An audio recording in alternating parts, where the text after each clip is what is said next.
कहां से पकड़ लाए इन बेकार नमूनों को।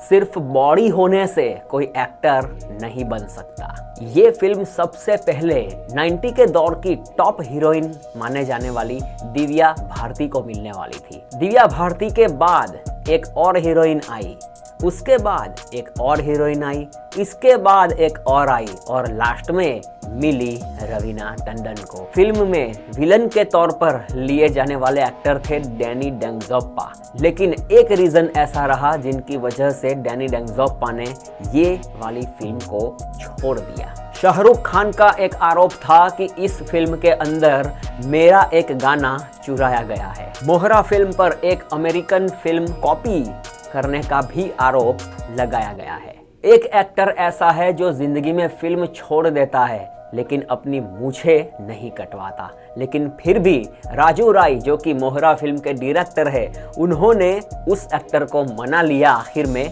कि भाई तुम मूछ कटवा लो लेकिन मेरी फिल्म में एक्टिंग करो। तो दोस्तों ऐसा कौन सा रीजन रहा होगा उस वक्त कि इतने सारे सेलिब्रिटीज सिर्फ और सिर्फ मोहरा को ही टारगेट कर रहे थे। कुछ न कुछ तो गड़बड़ इस फिल्म में हुई ही होगी, ऐसा हम इस वक्त मान सकते हैं। तो आइए दोस्तों बिना टाइम वेस्ट किए शुरुआत करते हैं।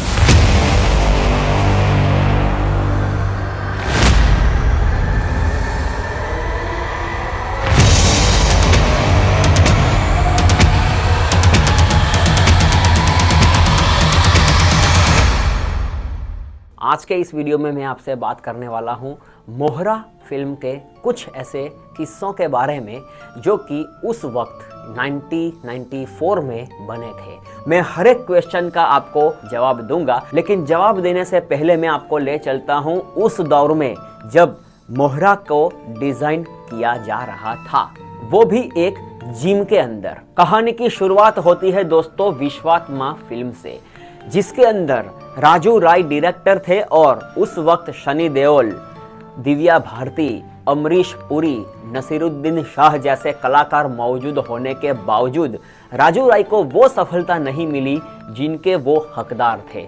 फिल्म बॉक्स ऑफिस पर इतनी हद तक पिट गई थी कि उसका कोई नामो निशान ही नहीं था बॉलीवुड इंडस्ट्री में, ऐसा राजू राय को लग रहा था। लेकिन राजू राय ने दोस्तों उस वक्त एक ऐसा डिसीजन लिया जिनसे मोहरा फिल्म खड़ी हो गई। राजू राय जिस जिम के अंदर अपनी एक्सरसाइज करने के लिए जाते थे, उस जिम के ऑनर थे सुनील शेट्टी, और राजू राय और सुनील शेट्टी काफी अच्छे दोस्त भी थे। सुनील शेट्टी की पर्सनालिटी इतनी अच्छी थी, बॉडी इतनी अच्छी थी क्योंकि वो खुद जिम उस वक्त करते थे। तो दोस्तों राजू राय ने सुनील शेट्टी को कास्ट करने का डिसीजन तो मनोमन बना ही लिया था। फिल्म करने के लिए एक स्टोरी चाहिए थी और वो स्टोरी दी शब्बीर बॉक्सवाला जो कि एक बहुत अच्छे राइटर थे, और उन्होंने राजू राय को ये आइडिया सुनाया कि दो ऐसे कैरेक्टर को लेकर हम एक फिल्म बनाए जिनका नाम रखेंगे अमर और विशाल। कुछ न कुछ तो ऐसी बात थी स्टोरी में जो कि राजू राय को बहुत पसंद आई। अब बात हो गई कि दूसरा हीरो सामने कौन आएगा। तो उस वक्त अक्षय कुमार उतने सक्सेस नहीं थे जितने कि 90 के दशक में 94 मोहरा के बाद हुए थे, लेकिन उनकी पर्सनालिटी को देखकर राजू राय ने मनोमन डिसाइड किया एक पुलिस वाले के रोल के लिए, अमर के रोल के लिए ये अक्षय कुमार सही कास्ट रहेगी। तो इस तरीके से दोस्तों राजू राय ने सिलेक्ट किया अक्षय कुमार और सुनील शेट्टी को। ये हीरो के कास्टिंग की बात जब दोस्तों राजू राय के पिता गुलशन राय को पता चली, जो कि मोहरा फिल्म के निर्माता है, तो उन्होंने राजू राय से सवाल किया, ये कौन से दो नमूने को आप पकड़ के ले आए हो, ऐसे फिल्म कैसे बनाओगे। पिता की बात से डीमोटिवेट होकर थोड़ा सा वो सोच में पड़े, तब गुलशन राय ने ही उनको बताया कि अभी जब हो ही गया है कास्टिंग तो चलने दो, लेकिन एक कैरेक्टर ऐसा रखना, एक एक्टर ऐसा रखना जो कि फिल्म की स्टोरी को पकड़ के चले, और वो एक्टर थे नसीरुद्दीन शाह। हीरो की कास्टिंग हो जाने के बाद बात आती है हीरोइन के कास्टिंग के ऊपर, और वो पहली हीरोइन लेना चाहते थे श्रीदेवी को, लेकिन श्रीदेवी को ये फिल्म इसलिए छोड़नी पड़ी ताकि वो उनकी उस वक्त फिल्म आने वाली थी चंद्रमुखी, उनकी शूटिंग में वो बिजी थी। उसके बाद दोस्तों लिया गया दिव्या भारती को, जो कि उस वक्त की टॉप की अभिनेत्री थी। उन्होंने हाँ कर दी और शूटिंग भी शुरू हो चुका था, कुछ सीन्स शूट भी हो चुके थे। लेकिन कहानी आपको पता है कि दिव्या भारती की मौत हो गई। दिव्या भारती की मौत के बाद अप्रोच दिया गया काजोल को और काजोल ने हाँ भी कर दी, स्टोरी भी पसंद आई, लेकिन एक बात से पैर पीछे ले लिए और वो बात थी डांस की। काजोल उतनी अच्छी डांसर नहीं थी कि डायरेक्टर की डांस की डिमांड को वो पूरा कर सके, तो उन्होंने स्टेप बैक कर दिया। काजोल के बाद अप्रोच दिया गया दोस्तों मनीषा कोइराला को। मनीषा कोइराला ने हाँ कर दी, शूटिंग की डेट भी फिक्स कर दी। लेकिन मनीषा कोइराला की जो उस वक्त फिल्म शूट हो रही थी, जिसका नाम है 1942 लव स्टोरी, ये फिल्म की शूटिंग खत्म होने के बाद तुरंत ये मोहरा फिल्म के लिए रेडी थी।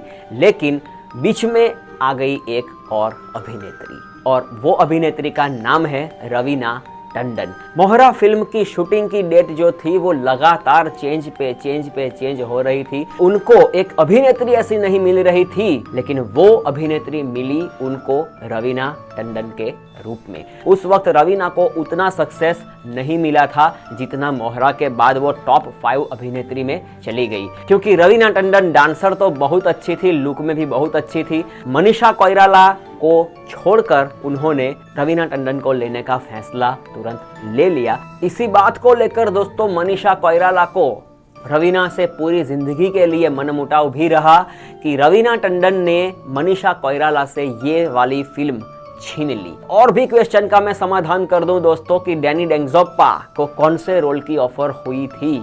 डैनी डेंजोप्पा को ऑफर हुआ था परेश रावल का रोल, लेकिन डैनी ने कहा मुझे परेश रावल का नहीं, मुझे नसीरुद्दीन शाह का रोल चाहिए, तब मैं इस फिल्म में मेन विलन का रोल करूंगा। वो रेडी थे, लेकिन राजू राय ने कहा कि मैं कास्टिंग फाइनल कर चुका हूं, फाइनल कॉल सबको लग चुकी है। तो फिर डैनी डेंजोप्पा ने पूरी फिल्म से स्टेप बैक ले लिया, क्योंकि उनको परेश रावल का रोल नहीं करना था, उनको करना था नसीरुद्दीन शाह का रोल। एक और मजेदार किस्सा है दोस्तों कि तेज सप्रू, जो कि हर फिल्म में आपको मूंछों के साथ नजर आएंगे, तेज सप्रू ने डायरेक्टर को कह दिया था कि मैं फिल्म छोड़ दूंगा लेकिन मूंछें नहीं कटवाऊंगा, लेकिन फिर भी किसी न किसी तरीके से राजू राय ने उनको मना लिया और तेज सप्रू फिल्म के लिए रेडी हो गए। मोहरा फिल्म के ऊपर दोस्तों सबसे पहला आरोप लगाया गया था एक फिल्म को कॉपी करने का, और वो फिल्म थी 1987 के अंदर I death with for the crackdown. ये फिल्म ऐसी है दोस्तों जिनकी स्टोरी रिवेंज ड्रग्स गैंग के ऊपर आधारित है। हालांकि फिल्म के अंदर जो मर्डर करते हैं उनकी स्टोरी थोड़ी सी अलग है, लेकिन फिल्म का जो मेन प्लॉट होता है वो यहाँ से चुराया गया था। फिल्म के ऊपर दोस्तों दूसरा आरोप ये लगाया गया था कि मोहरा फिल्म का जो म्यूजिक है वो टर्मिनेटर 2 1991 में आई थी, उनसे कॉपी किया गया है।